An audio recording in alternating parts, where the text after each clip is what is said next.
You know how your house has different floors, right? Well, the internet is kind of like a giant house, and most people only know about the main floor.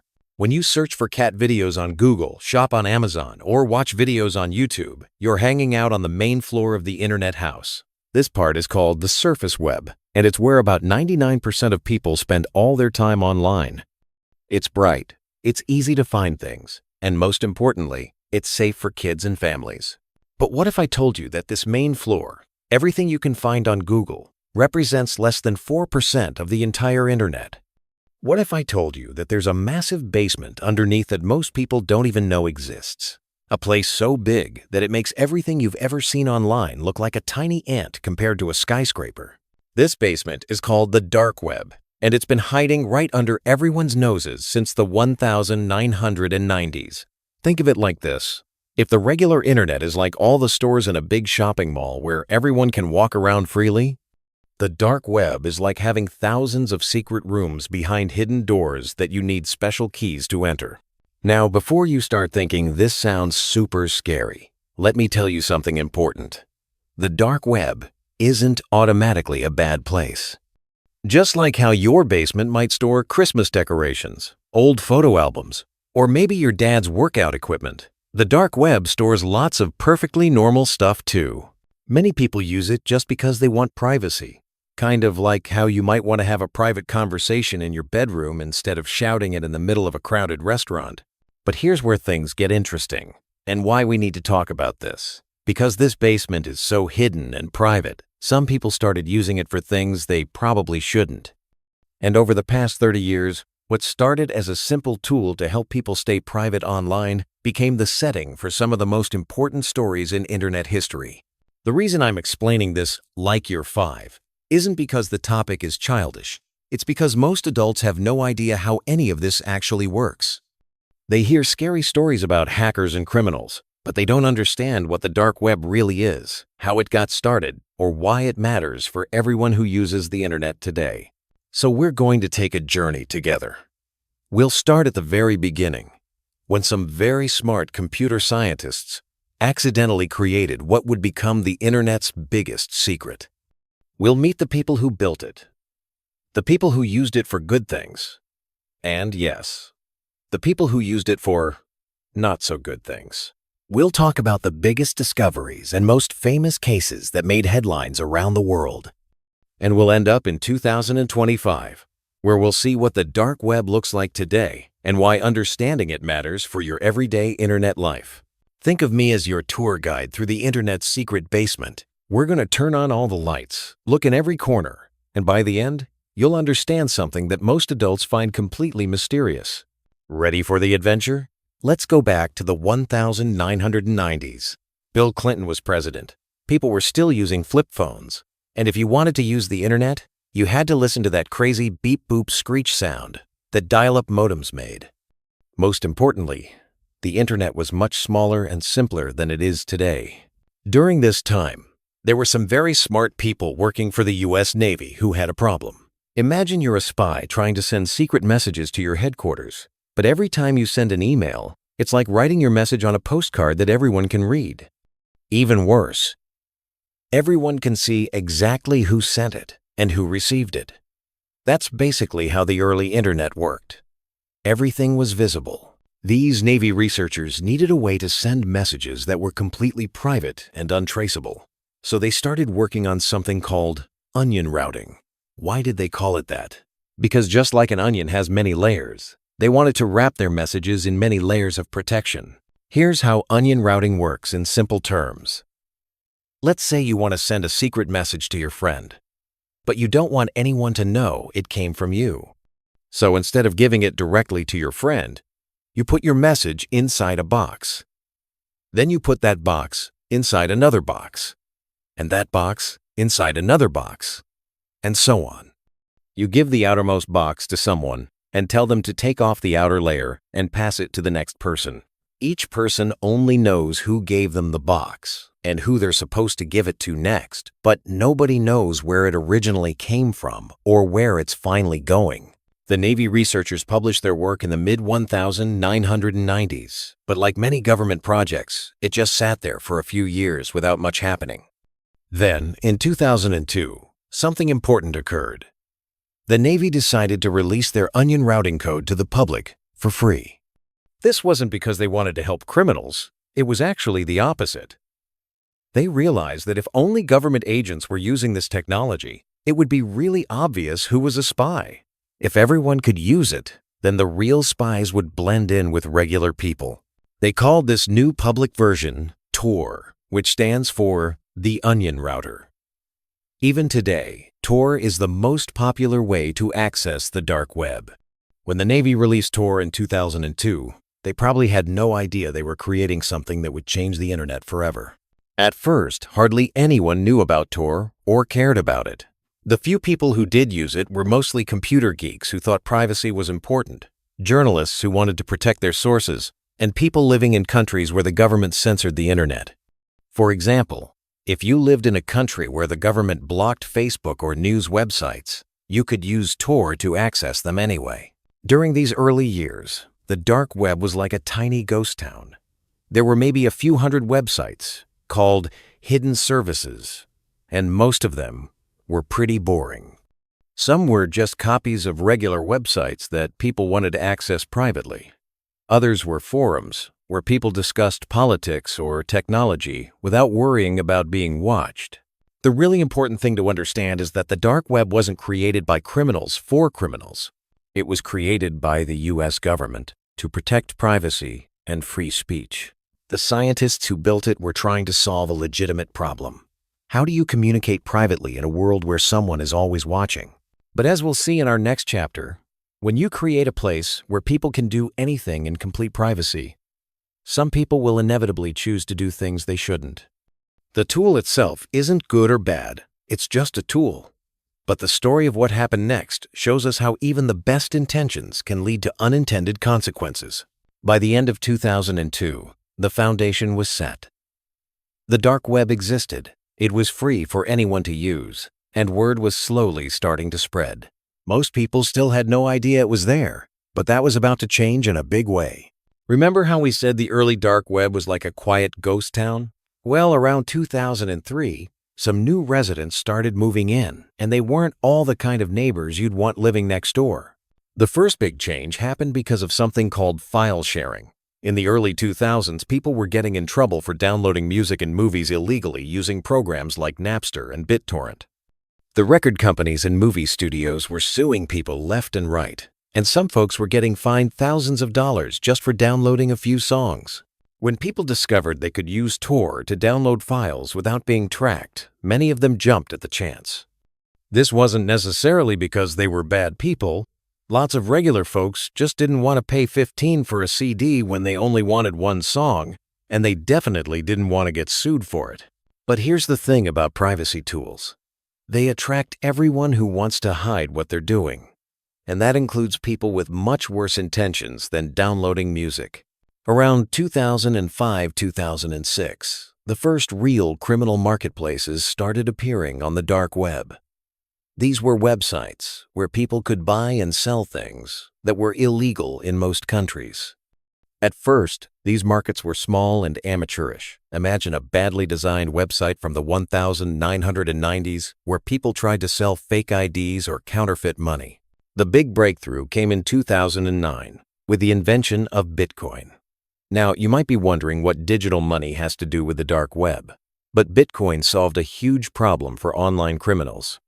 Before Bitcoin, if you wanted to buy something illegal online, you had to use a credit card, bank transfer, or mail cash, all of which could be traced back to you. Bitcoin offered something that had never existed before: completely anonymous digital money. Think of it like this. If regular money is like writing a check, where your name and bank account are right there for everyone to see, Bitcoin was like using cash, except you could send it anywhere in the world instantly, without meeting in person. The combination of Tor, which hid who you were and where you were located, and Bitcoin, which let you pay for things without revealing your identity, created what criminals saw as the perfect storm. For the first time in history, people could run completely anonymous online stores for illegal goods. But the dark web wasn't just attracting small-time criminals. By 2008-2009, organized crime groups started paying attention. These weren't teenagers selling fake IDs from their bedrooms anymore. These were professional criminal organizations with lots of money and resources. During this period, the dark web also became a gathering place for hackers. Computer security was much weaker in the 2000s than it is today, and hackers discovered they could steal credit card numbers, bank account information, and personal data from poorly protected websites. Then sell this information on dark web marketplaces. One of the most significant developments was the rise of carding, the buying and selling of stolen credit card information. Hackers would break into retail store databases. This happened to companies like TJX in 2007, exposing 45 million credit card numbers, then sell the stolen card numbers on dark web forums. Other criminals would buy these numbers and use them to make fraudulent purchases. By 2010, there were dozens of these criminal marketplaces operating on the dark web, and they were becoming more sophisticated. They had user reviews. Yes, criminals were leaving Yelp-style reviews for each other, customer service departments, and even money-back guarantees. It was like Amazon, but for illegal stuff. The most concerning development during this period was that the dark web became a place where some of the worst types of criminals could find each other and share information. People who might never have connected in the physical world could now form communities around illegal activities. However, it's important to remember that throughout this entire period, the majority of dark web users were still regular people who just wanted privacy. Journalists in dangerous countries used it to communicate with sources. Political dissidents used it to organize protests without government surveillance. Regular citizens used it to access information that their governments had censored. But the criminal element was growing rapidly, and it was about to explode in a way that would bring the dark web into headlines around the world. The stage was set for what would become the most famous dark web marketplace in history. And its dramatic downfall would teach everyone, criminals and law enforcement alike, just how powerful and dangerous this hidden internet could be. In February 2011, something launched on the dark web that would change everything. It looked like any other website, clean, simple, with a green and white design, but it would become more famous than any other dark website in history. Its name was Silk Road, and it called itself the Amazon of drugs. Silk Road was created by a 27-year-old libertarian named Ross Ulbricht, who used the online name Dread Pirate Roberts, borrowed from the movie The Princess Bride. Ross believed that people should be able to put whatever they wanted into their own bodies, and he saw drug prohibition as government overreach. He thought he was starting a revolution in personal freedom. But Ross had created something much bigger than he realized. Silk Road became the first truly professional criminal marketplace on the internet. It was clean, easy to use, and most importantly, it seemed safe. Buyers could purchase drugs and have them delivered to their mailbox, just like ordering a book from Amazon. Sellers were rated and reviewed like Uber drivers. The site even had customer service to help if orders went wrong. Within 2 years, Silk Road had over 100 users and was processing millions of dollars in sales every month. The FBI estimated that during its peak, the site was facilitating about 15 million worth of illegal transactions monthly. Ross himself was making about 20 per day in commission fees. The success of Silk Road sent shockwaves through law enforcement.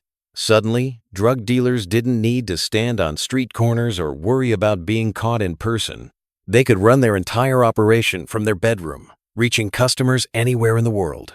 But Ross made a crucial mistake. Even though he was careful about hiding his identity online, he had asked questions about Tor and Bitcoin on regular internet forums using his real name back in 2011 before Silk Road became famous. FBI investigators spent 2 years following digital breadcrumbs, and in October 2013, they found Ross sitting in a public library in San Francisco, logged into Silk Road as the administrator. Ross was arrested and eventually sentenced to life in prison without parole. But shutting down Silk Road was like trying to stop the internet by unplugging one computer. Within days, copycat sites appeared: Silk Road 2, Agora, Evolution, Alphabay, and dozens of others. The period from 2013 to 2017 became known as the Wild West era of dark web marketplaces.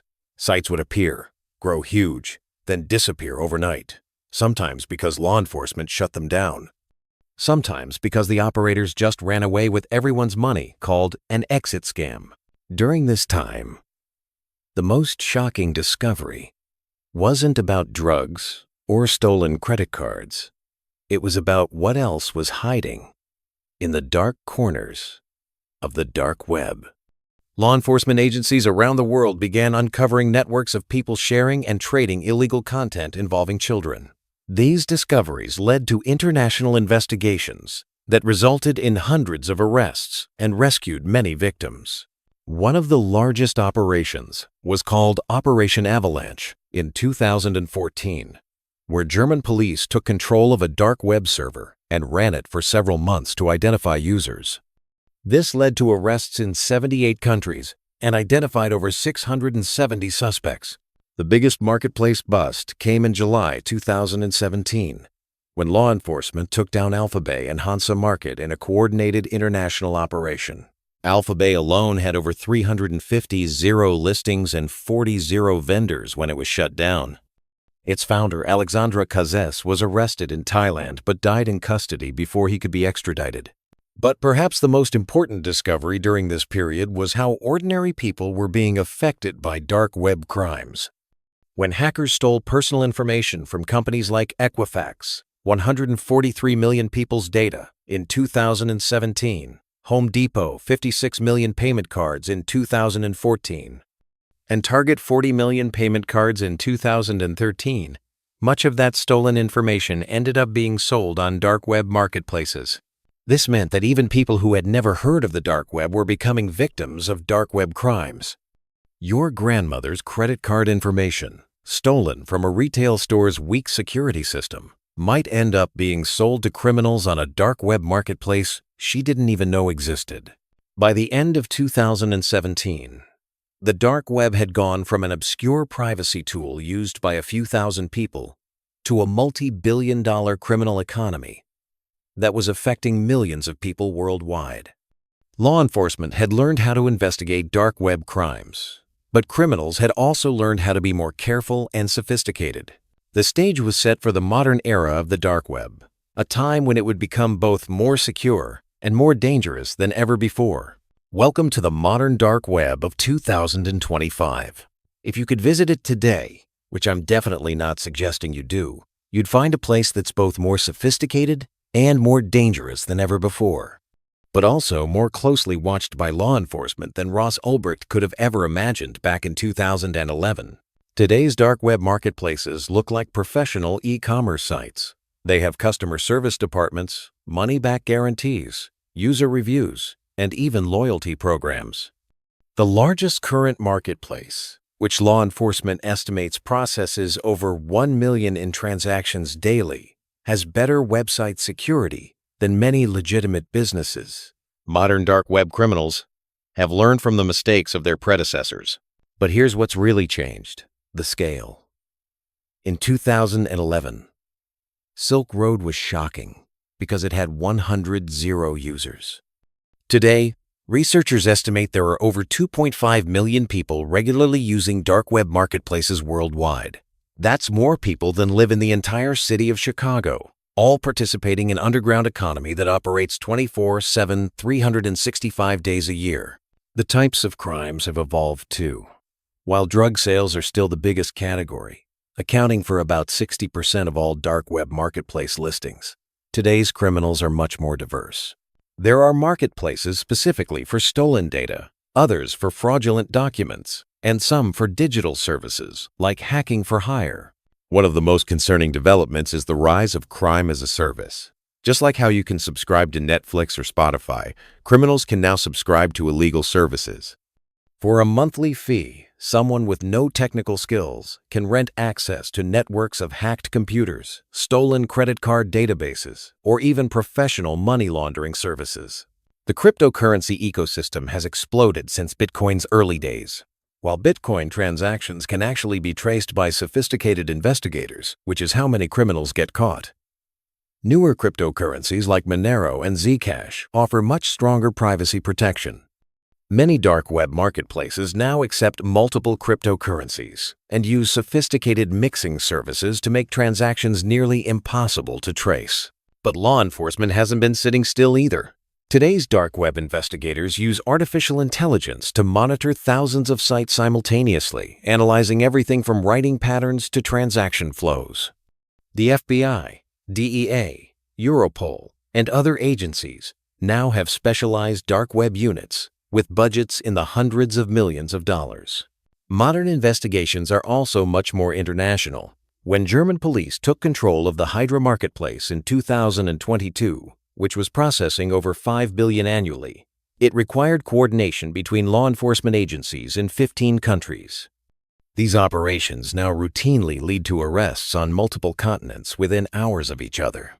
One of the biggest changes is how the dark web affects regular people. In 2025, if your personal information gets stolen in a data breach, there's a very high chance it will end up for sale on a dark web marketplace within weeks. Your credit card numbers, social security number, passwords, and even medical records have become commodities traded like stocks. This has created an entire industry around identity monitoring services. Companies now scan dark web marketplaces looking for their customers' stolen information.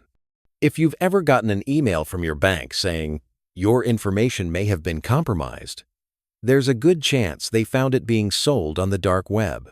But it's not all criminals and chaos. The dark web still serves its original purpose for many legitimate users. Journalists in countries like China, Iran, and Russia use it to communicate with sources and access uncensored information. Whistleblowers use it to safely leak information about corporate or government wrongdoing. Privacy advocates use it to avoid commercial surveillance by big tech companies. During the COVID-19 pandemic, the dark web became a lifeline for people in countries with heavily censored internet access. When some governments tried to control information about the virus, citizens used Tor to access uncensored medical information and communicate with the outside world. Looking ahead, several trends are shaping the future of the dark web. Artificial intelligence is being used by both criminals to create more convincing fake documents and deepfake videos, and law enforcement to identify patterns and track down criminals more efficiently. The rise of decentralized technologies means future dark web marketplaces might be impossible to shut down because they won't exist on any single server or in any specific country. Some are already experimenting with blockchain-based marketplaces that exist everywhere and nowhere at once. But perhaps the most important trend is awareness. In 2011, most people had never heard of the dark web. Today, it's featured in TV shows, movies, and news reports. This awareness is a double-edged sword.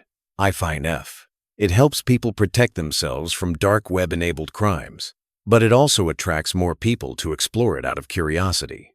As we wrap up our journey through the dark web's history, remember this: the dark web is neither inherently good nor evil. It's a tool that amplifies human behavior, both positive and negative. It has given voice to political dissidents and enabled international criminal enterprises. It has protected journalist sources and facilitated identity theft. Understanding the dark web helps us understand something important about technology itself. Every powerful tool can be used for both creation and destruction. The same privacy technology that protects human rights activists also protects criminals. The same encryption that keeps your online banking secure also keeps dark web marketplaces hidden. The dark web story isn't over. It's still being written every day by millions of users around the world, both legitimate and criminal. And that story, ultimately, is just one chapter in the larger story of how humans adapt to and shape the digital world we're all living in together.